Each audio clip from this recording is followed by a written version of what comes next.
The vast chamber of the Galactic Council fell silent as Elder Tom walked to the center platform. His gray skin sparkled under the ethereal lights, and his 4 eyes blinked nervously as he faced the assembled representatives of over 300 spacefaring species. This emergency meeting was unprecedented in the Council's 10,000-year history. Honorable members of the Council, Elder Tom began, his translator converting his whistling speech into standard galactic common. I bring grave news from the Exploration Division. We have discovered a species that poses an unprecedented threat to our peaceful civilization. Murmurs rippled through the chamber. The Council had encountered many dangerous species before, but none had ever warranted an emergency session. Show them, Elder Tom commanded, and the holographic display activated above the platform. It showed a beautiful blue-green planet, third from its yellow star. This is their homeworld. They call it Earth. The assembled aliens leaned forward, studying the image. It seemed unremarkable, just another life-bearing world among millions. What makes these Earthlings so dangerous? Asked Representative Bill, his tentacles waving with curiosity. They appear to be at early stage for development. They've barely reached their moon. Elder Tom's upper eyes narrowed. That's exactly what makes them dangerous. Watch this. The hologram changed to show various scenes from Earth's history. Unlike other species that developed steadily and predictably, humans showed explosive progress. From stone tools to spacecraft in mere thousands of years, an evolutionary blink of an eye. But that's impossible, gasped Representative Jack, his crystalline form vibrating with shock. No species can advance that quickly without outside help. They did, Elder Tom confirmed. And that's not the most concerning part. Watch their response to challenges. The hologram displayed scenes of human history, civilizations facing disasters, wars, plagues, and environmental challenges. But instead of collapsing, humans adapted, learned, and emerged stronger each time. Every other species we've encountered follows the universal development pattern, Elder Tom continued. They reach for the stars only after achieving perfect harmony on their homeworld. Humans? They're reaching for the stars while still fighting among themselves. And somehow, they're succeeding. The chamber erupted in confused discussions. This violated everything they knew about civilizational development.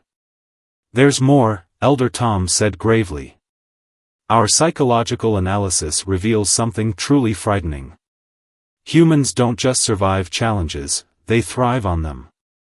They actively seek out problems to solve. They deliberately make things harder for themselves just to prove they can overcome them. They call it sports and games. Representative Mike, a being of pure energy, pulsed with concern. Surely they must have some limitations? That's another problem, Elder Tom replied. They simply don't accept limitations.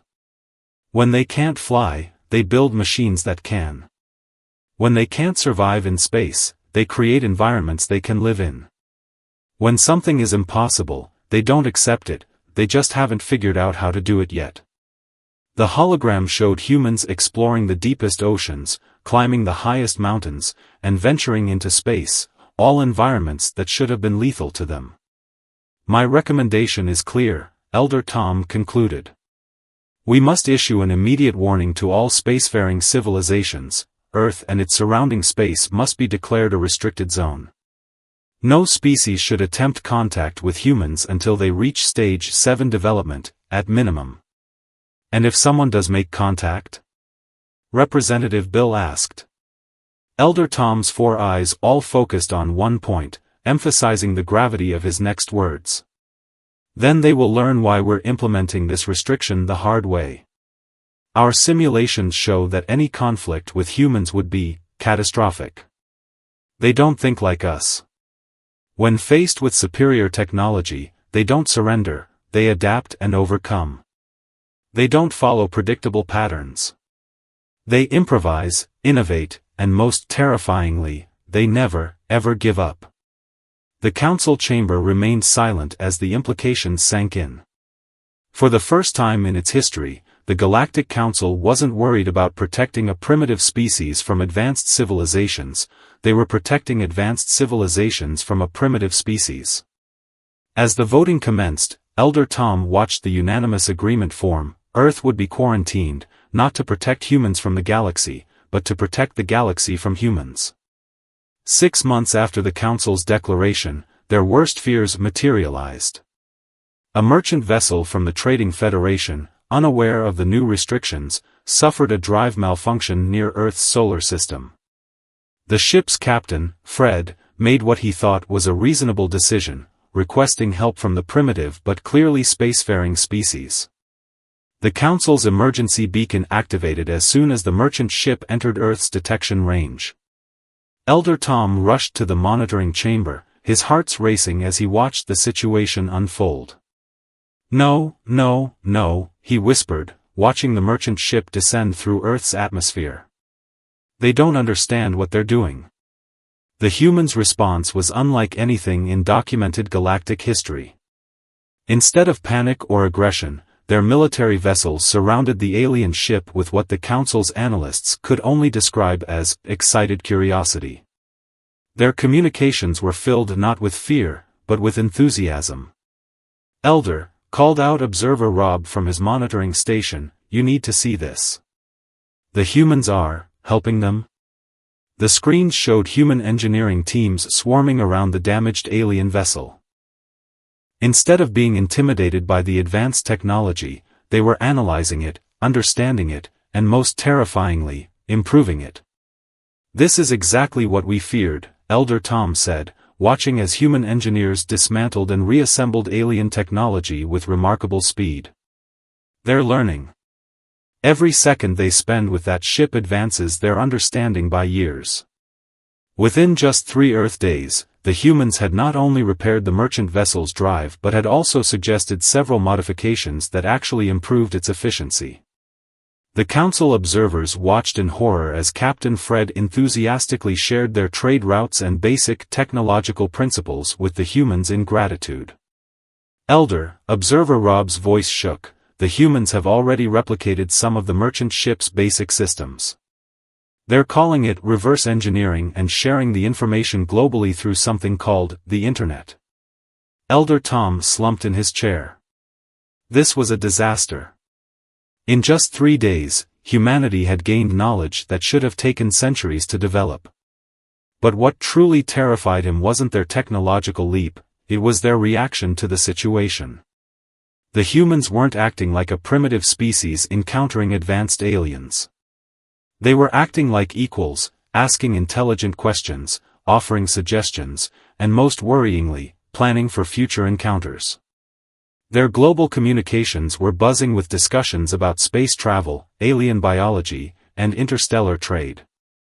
"Show me their military response," Elder Tom commanded. The screens shifted to show Earth's military activities. Instead of building weapons or fortifying their planet, they were establishing welcome centers, creating translation programs, and designing protocols for future alien encounters. They were preparing for peace while simultaneously studying every aspect of the alien technology they could access. "They're doing it again," Elder Tom observed. Instead of being overwhelmed, they're adapting, learning, and planning how to turn this to their advantage. And they're doing it faster than any species we've ever encountered. The Council's prediction software was going haywire trying to calculate the impact of this encounter. Humanity's development curve, already steep, had just become nearly vertical.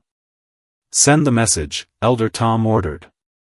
"All civilizations must be warned.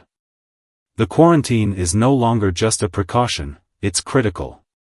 Any species making contact with Earth will not only risk themselves but the entire galactic community. These humans." He paused, watching as they cheerfully waved goodbye to the departing merchant ship. "They don't just overcome challenges. They transform them into opportunities." As the merchant ship disappeared into hyperspace, Earth's global communication networks were alive with excitement, innovation, and determination. In just 3 days, humanity had confirmed they weren't alone in the universe, gained advanced technological knowledge, and started planning their own interstellar future. Elder Tom knew that the galaxy would never be the same. The humans were coming, and no quarantine would stop them now. They hadn't just survived first contact, they had thrived on it, just as the Council had feared they would.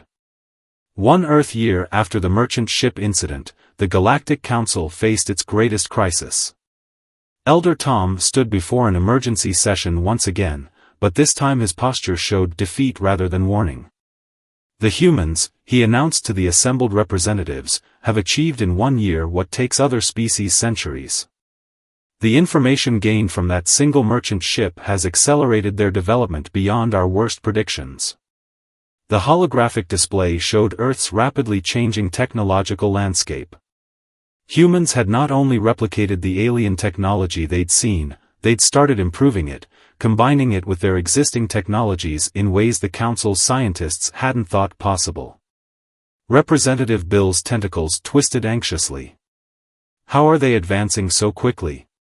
It defies all known development patterns.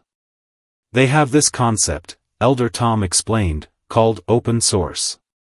When one human makes a discovery, they share it freely with others, who then improve upon it. Millions of human minds work simultaneously on problems, competing and collaborating in ways we've never seen before. The display showed hundreds of human research facilities, all working on different aspects of the alien technology they'd glimpsed. But they weren't just copying, they were innovating, combining technologies in unprecedented ways.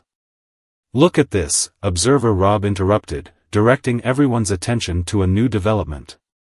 They've merged our energy systems with something they call quantum computing. They're achieving results that our scientists thought were theoretically impossible. The council chamber erupted in concerned whispers. Representative Mike's energy form flickered with anxiety. Surely they must be reaching their limits? That's just it, Elder Tom replied. They don't seem to have limits. When they encounter one, they treat it as a temporary obstacle. Watch this.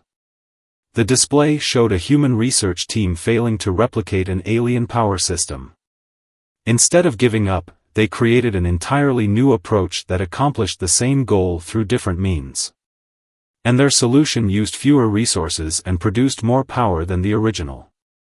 We've detected 47 distinct human space programs now actively working on faster-than-light travel, Elder Tom continued. At their current rate of progress, they'll achieve it within 5 years. Not by copying our methods, but by developing their own. Can't we stop them? Representative Jack's crystalline form vibrated with concern. Surely we can prevent them from reaching the stars? Elder Tom's 4 eyes showed a mix of resignation and admiration. That's the most troubling part. Any attempt to interfere would likely accelerate their progress. They have this peculiar trait, when faced with opposition, they become even more determined. They call it spite. The hologram shifted to show Earth's unified response to their new knowledge of alien life. Instead of fragmenting or fighting over the technology, the human nations had begun unprecedented cooperation. Old rivalries were being set aside in favor of a common goal, reaching the stars. There's something else, Observer Rob added. They've started launching what they call generation ships, vessels designed to reach nearby stars even without faster-than-light technology. They're not waiting for advanced technology. They're using what they have and improving it as they go. The council members watched in astonishment as the humans demonstrated their determination to reach the stars, with or without advanced alien technology.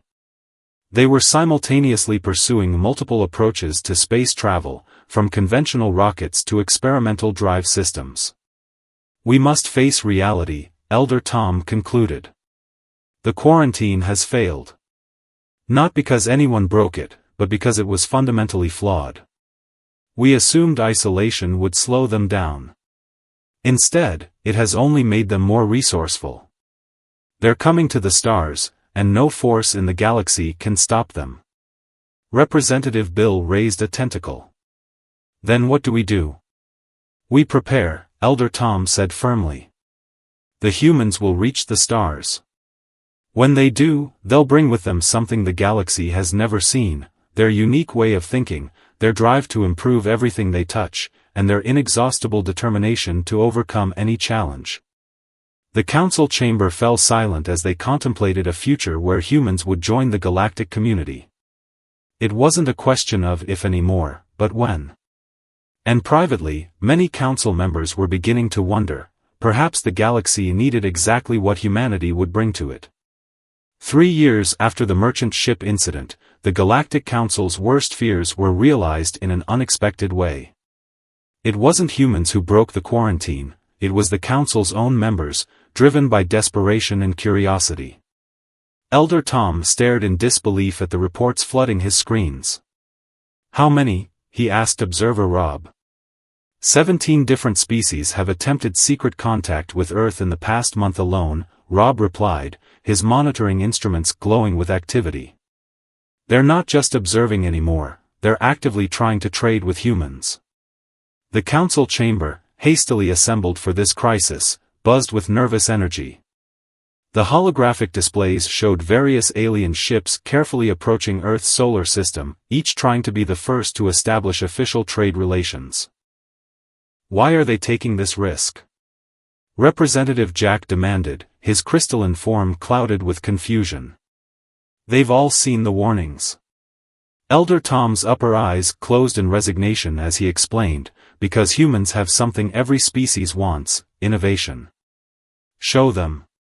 The display shifted to show human technological advancement over the past 3 years. They hadn't just reversed engineered the alien technology they'd seen, they'd revolutionized it. Their quantum-enhanced power systems were 50% more efficient than anything in the galaxy. Their computer systems, a hybrid of alien and human technology, processed information in ways that defied conventional physics. The Trading Federation's profits dropped 60% after they lost access to Earth, Representative Bill noted, tentacles waving in agitation. Everyone wants human innovations, and some are willing to risk everything to get them. The display showed more evidence of humanity's unique approach to technology. While other species perfected existing systems over centuries, humans constantly created new ones, driven by their endless desire to improve and innovate. There's more, Observer Rob interrupted. We've detected unusual energy signatures from Earth. There. He paused, double-checking his readings, they're experimenting with dimensional physics. The chamber fell silent. Dimensional physics was considered too dangerous to research by most civilizations. The risks of tearing the fabric of spacetime were too high. But humans, with their limited understanding of the consequences, were diving straight in. That's not even the most concerning part, Elder Tom added. Show them the cultural impact. The hologram displayed various alien worlds where human entertainment had somehow leaked. Movies, music, and stories from Earth were spreading through the galaxy despite the quarantine. Alien youth were becoming fascinated with human culture, their irreverent humor, their strange ideas, and most dangerously, their questioning of traditional ways. They have this concept, Elder Tom explained, called thinking outside the box. It's infecting our young. They're starting to ask why we do things the way we do them. They're beginning to innovate. Representative Mike's energy form pulsed with concern. We're losing control, aren't we? We never had control, Elder Tom admitted. The quarantine was an illusion. Humanity isn't just advancing, they're changing the very nature of galactic civilization just by existing. Their ideas are as dangerous as their technology. The display showed more ships approaching Earth, each hoping to be the first to establish official contact. The humans, aware of the attention, had begun broadcasting welcome messages in various alien languages, openly inviting peaceful contact and trade. They're not acting like a quarantined species, Representative Bill observed.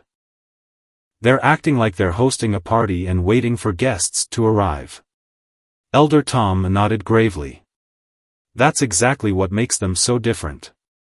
They don't see themselves as inferior or superior to us, just different. And they're eager to share what they know while learning what we know. Then what do we do? Representative Jack asked. We can't enforce the quarantine if our own members are breaking it. Elder Tom's 4 eyes focused on the image of Earth, now surrounded by hopeful alien vessels waiting for an opportunity to make contact. We do what we should have done from the start, he declared. We adapt. Like humans do. Because if we don't learn to think like them, we'll be left behind by those who do. The council members watched as another ship broke formation and headed toward Earth. The quarantine wasn't just failing, it was transforming into something entirely new, just as humans transformed everything they touched. 4 years into the quarantine, the Galactic Council faced its first major crisis involving human ingenuity. Elder Tom called an emergency session, his gray skin almost white with stress as he activated the central hologram. They've done it, he announced to the assembled representatives. The humans have achieved faster-than-light travel. But not in the way anyone expected. The hologram showed a massive ring-shaped structure orbiting Earth. Unlike the sleek designs of other civilizations, this human construction was a bizarre mix of angular sections and curved surfaces, covered in what appeared to be solar panels and strange antenna arrays. What exactly are we looking at? Representative Bill asked, his tentacles curling in confusion.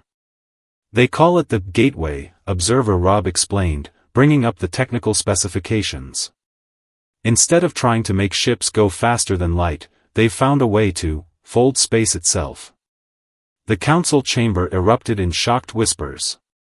Space folding had been theorized for millennia, but every civilization that attempted it had failed. The energy requirements were considered impossible to meet. How did they solve the energy problem? Representative Jack's crystalline form sparkled with intense curiosity. Elder Tom's 4 eyes blinked in sequence. They didn't. They went around it. Instead of trying to generate massive amounts of energy, they found a way to use the natural energy of space itself. They call it quantum harvesting. It's so obvious that our scientists are embarrassed they never thought of it. The hologram showed the gateway powering up for its first test. Streams of energy flowed through its structure in patterns that defied conventional physics. It wasn't just a new technology, it was an entirely new way of thinking about space travel. But that's not why I called this session, Elder Tom continued. Show them the message. The hologram changed to display a transmission being broadcast from Earth in all known galactic languages. A human announcement, simple but profound. To all galactic civilizations, the gateway is not just for Earth. Its designs and specifications are being made freely available to all species. We invite engineers and scientists from all worlds to help us improve it. Space is big enough for everyone. The council chamber fell into stunned silence. No species had ever freely shared such revolutionary technology. The standard practice was to guard technological advantages jealously, using them for political and economic leverage. They're giving it away. Representative Mike's energy form flickered in disbelief. Just like that? They call it open-source diplomacy, Observer Rob explained. They believe that sharing knowledge benefits everyone. And they're right, our analysts predict that collaborative improvement of the gateway technology will advance it far faster than any single species could manage alone. The hologram showed the immediate response. Thousands of alien scientists and engineers were already downloading the gateway specifications, analyzing them, suggesting improvements, and planning their own versions. This changes everything, Representative Bill stated, his tentacles moving in complex patterns of concern. The power balance of the entire galaxy will shift. It already has, Elder Tom replied. But not in the way we feared. The humans aren't seeking to dominate, they're trying to collaborate. They're turning potential rivals into partners. The display showed more data, human universities opening their virtual doors to alien students, Earth's entertainment and culture spreading through the galaxy, and human approaches to problem-solving being adopted by other species. We've been looking at this all wrong, Elder Tom concluded. We thought humanity's danger lay in their potential for destruction. But their real power is in their ability to inspire change. They don't just solve problems, they make others believe that impossible problems can be solved. Representative Jack vibrated thoughtfully. So what do we do now? The only thing we can do, Elder Tom said, watching as more alien ships approached Earth, no longer hiding their interest. We adapt. We learn. We change. Because humanity isn't just joining galactic civilization, they're transforming it. And maybe that's exactly what we needed. The Council watched as the gateway activated for its first test, creating a stable passage through spacetime. It wasn't just a door to the stars, it was a symbol of humanity's approach to the universe: solve problems, share solutions, and bring everyone along for the journey. 5 years after the initial merchant ship incident, the Galactic Council gathered for what would be their most important session in 10,000 years. The chamber was packed with representatives from every spacefaring species, all awaiting humanity's first official diplomatic delegation. Elder Tom stood at the center platform, but this time his posture showed acceptance rather than fear. The humans have requested a meeting, he announced. Not through intermediaries, not through transmissions, but in person. They're ready. The holographic display showed a human vessel approaching the Council station. Unlike the aggressive or imposing designs many had feared, the ship was elegant in its simplicity. Solar sails stretched out like golden wings, while the gateway technology hummed at its core. They're calling it the handshake, observer Rob reported, studying the vessel's specifications. It's deliberately designed to be non-threatening while showcasing their technological achievements. And, they've invited engineers from 12 different species to be part of the crew. Representative Bill's tentacles moved in surprise. They're letting other species operate their first diplomatic vessel? Not just operate it, Elder Tom explained. They've incorporated alien technology into its design. The life support systems are from the Trading Federation, the navigation array is based on crystalline computing, and the medical bay uses energy being healing techniques. They've created a ship that any species can feel comfortable aboard. The Council watched as the handshake deployed its universal docking system, another human innovation that could adapt to any known ship design in the galaxy. It was a physical representation of humanity's approach to space, making technology that worked for everyone. But here's what truly changes everything, Elder Tom continued.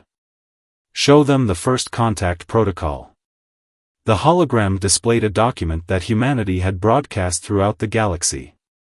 It outlined their proposed rules for peaceful interaction between species, incorporating the best ideas from both human science fiction and real galactic diplomacy. They've thought of everything, Representative Jack noted, his crystalline form glowing with approval. Cultural exchange programs, technological sharing guidelines, conflict resolution procedures, even protocols for helping pre-spaceflight civilizations develop safely. And they want us to help improve it, observer Rob added. They're calling it a living document that should evolve as we all learn from each other. The Council chamber hummed with discussion as members reviewed the protocol. It was unprecedented, a primitive species not only reaching out to the galactic community but offering a comprehensive plan for peaceful cooperation. There's something else, Elder Tom said, his 4 eyes showing a mix of emotions. They know about the quarantine. They've known for years. Show them their response. The hologram displayed a simple message from Earth's unified government: we understand your fear. Change is scary. But isolation isn't the answer. Let's face the future together. Representative Mike's energy form pulsed with curiosity. They're not angry about being quarantined? No, Elder Tom replied. They say they understand why we did it. And then they did something extraordinary. They used our attempt to contain them as a template for what not to do. Every restriction we placed on them, they've turned into an opportunity for cooperation. The display showed dozens of joint human-alien projects already underway, research stations, cultural exchanges, educational programs, and technological collaborations. The quarantine hadn't stopped humanity, it had inspired them to find better ways to connect. The handshake will dock in 1 hour, Observer Rob announced. Their diplomatic team includes scientists, artists, teachers, and philosophers. They want their first official contact to be about sharing ideas, not just establishing political relations. Elder Tom looked at the assembled council members. We spent 5 years trying to keep humanity contained, and in that time, they've managed to change the very foundation of galactic society. Not through force, not through fear, but through something we never expected, genuine friendship. The council watched as the handshake made its final approach. In just 5 years, humanity had gone from being seen as a threat to becoming a source of hope for the galaxy's future. They hadn't just survived first contact, they had revolutionized it. As the docking procedures began, Elder Tom spoke one final time. We thought we needed to protect the galaxy from humanity. Instead, humanity might just be exactly what the galaxy needed all along. 10 years had passed since the merchant ship's emergency landing on Earth. Elder Tom stood in the transformed council chamber, marveling at how much had changed. The once formal room now buzzed with activity as representatives from hundreds of species, including humans, worked together in what they now called the Galactic Cooperation Initiative. Remember when we thought they were the greatest threat to galactic peace? Representative Bill asked, his tentacles gesturing at the human delegates who were excitedly sharing their latest innovations with a group of crystalline beings. We weren't entirely wrong, Elder Tom replied, his 4 eyes crinkling with amusement. They did end up destroying the old galactic order, just not in the way we expected. The holographic display at the center of the chamber showed the network of gateways now spanning the galaxy. Each one was unique, incorporating local technological traditions with the basic human design. Some were beautiful, others practical, but all worked together in perfect harmony. Show them the progress report, Elder Tom requested. Observer Rob, now heading a joint human-alien research team, activated the latest data. In the 5 years since the official first contact, we've seen more technological advancement than in the previous 1,000 years combined. But that's not the most significant change. The display shifted to show various worlds across the galaxy. On each planet, the rigid social structures that had existed for millennia were evolving. Species that had never questioned their traditional ways were now innovating, creating, and collaborating. They call it the Renaissance effect, Representative Jack explained, his crystalline form gleaming with excitement. Humanity's influence has awakened something that was dormant in many species, the desire to explore, to question, to improve. The hologram showed some of the most remarkable achievements, a desert species using human environmental technology to restore their dying world, energy beings teaching humans about consciousness while learning about emotion from them, and crystalline entities incorporating human art into their growth patterns. But here's the most unexpected outcome, Elder Tom said, directing attention to a new display. Show them the nursery worlds. The hologram revealed planets where primitive species were developing under the careful observation of human and alien scientists. Unlike the old policy of strict non-interference, these worlds were being gently guided using what humans called the Star Trek Protocol, helping civilizations advance while preserving their unique cultural development. They've turned our greatest fear into our greatest strength, Representative Mike noted, his energy form pulsing with approval. We were afraid they would disrupt the natural order, but they showed us that change itself is the natural order. The display showed more images, mixed species crews on exploration vessels, cultural exchange centers on every major world, and massive joint scientific projects that would have been impossible under the old system.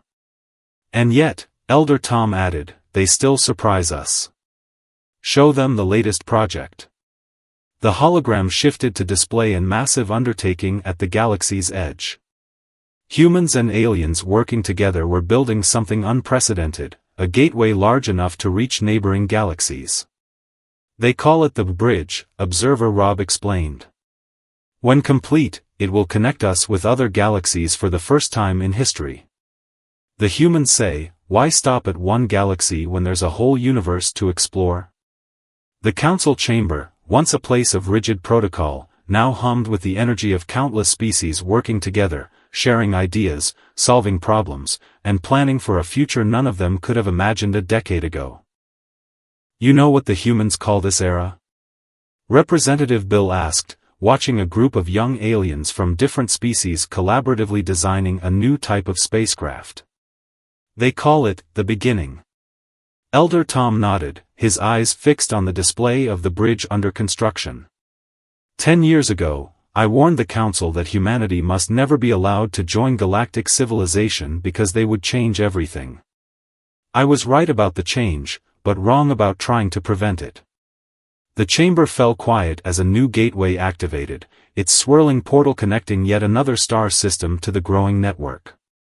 Through it came ships of all designs, carrying beings of all species, each contributing to the new galactic society that humanity had helped create. We thought we were protecting the galaxy by keeping humanity away, Elder Tom concluded.